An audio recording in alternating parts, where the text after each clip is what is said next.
Okay, let's talk about picking your domain name. There's a number of sites, number of places online that you can purchase your domain name. The one I recommend is this one. It's called namecheap.com. To be honest, it doesn't make a massive difference which one you go for, because this is just a place where you're going to purchase your domain name, and you're going to, ideally, what I would recommend is have your hosting somewhere else. So if you look at some of the big websites like HostGator or GoDaddy, they'll allow you to purchase the domain name with them and then also get your hosting in the same package. It's really a good idea just to keep those two things separate. You don't want one company to have complete control over your entire online home. So it's just good practice. Use one company to purchase your domain name, use a different company to purchase your hosting. So let's talk about why you might go for Namecheap over someone like GoDaddy, for example. Let's look at their pricing. So choose your name. So what most of these guys do is they'll give you a discount for the first year on the domain name that you pick, and then they raise those prices as an ongoing expense. So just sort of do your research and have a look, but generally Namecheap come out on top, although they might not offer the best discount for the first year that you purchase your domain name, or even for the first 2 years.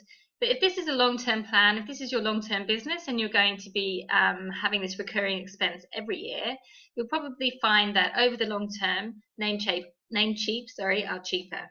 Don't get sucked in too much by these as low as amounts, because quite often they offer weird extensions on the end. What you ideally want to do is to get a .com or a .com.au or a .co.uk specific to your region if you're running a more local business. So ideally you want to go for that standard extension.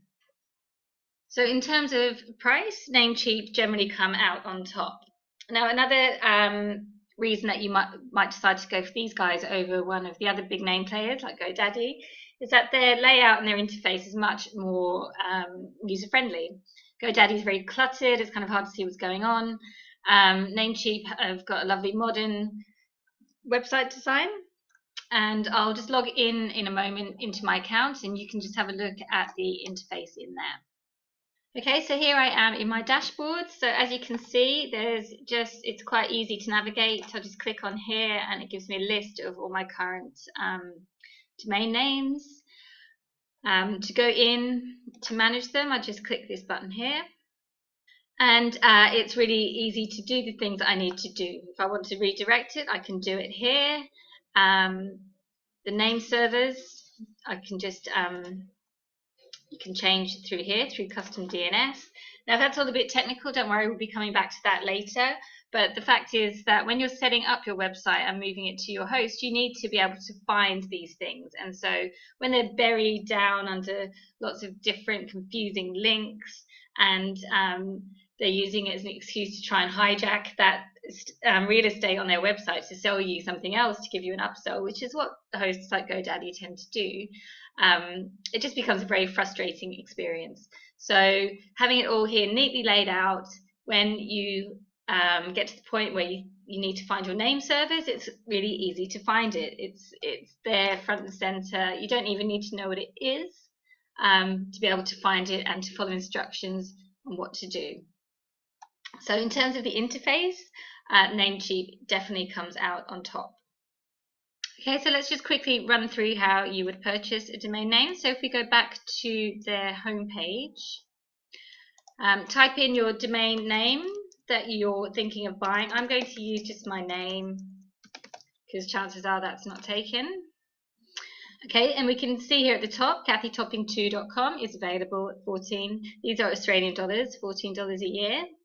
And then it gives me all these other options. So you can see here, I can get .xyz for $1.15, .club, .online. I just would not recommend going for any of these extensions.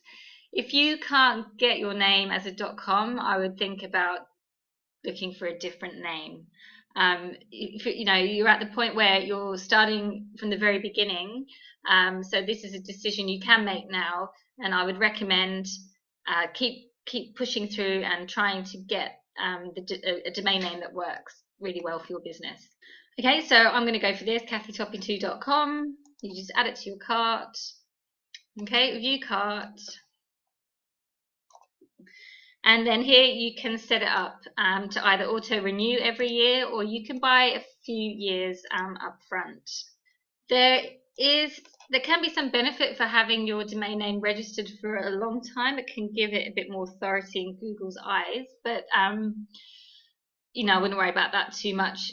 Up to you, depending on what your budget, how much money you've got right now. If you just want to do for 1 year, see how you go, or and set it up to auto renew, they will normally send through an email as well reminding you that your renewal is coming up. I would leave that auto renew on, because the last thing you want to do is let your domain name expire, because somebody else might see that it's valuable to somebody, i.e. you, snap it up and then hijack it and try and sell it back to you for an inflated price. So for that reason, it's possibly a good idea to purchase a few years up front, or if not, or either way, actually, definitely leave the auto renew button on. WhoGuard is a way of protecting your identity. So they give you the first year for free, and then in following years they're going to charge you a nominal fee. If we just click here, as you can see, what that means, it gives you total anonymity and privacy for your most important information. So you're going to have to provide your address and other sort of personal details as part of the process of purchasing your domain name. And if you don't want people to be able to just find that information out by doing quite a simple internet search, you provide this WhoIsGuard, and that information is made private, and it isn't readily available on the internet. Now, all these upsells down here, just ignore them. I would not worry about any of that, because I would recommend, what we're going to do is you're going to get your hosting somewhere else. So email comes with your hosting, so you don't need to worry about that. You can add your own Gmail, all this kind of stuff you can do yourself. SSL, again, is something that you can work out when you set up your hosting. And this build and promote your website that they like to sort of tempt you with, don't touch it with a barge pole. You're going to create your own custom website. You don't need this sort of subpar website builder that they're trying to offer you here. So literally all you want to do is purchase your domain, get your WhoIsGuard. Normally it's free for the first year, confirm your order, and then you're off. It's just quite a simple payment via PayPal. And once you've done that, you are the proud owner of your domain name for your business.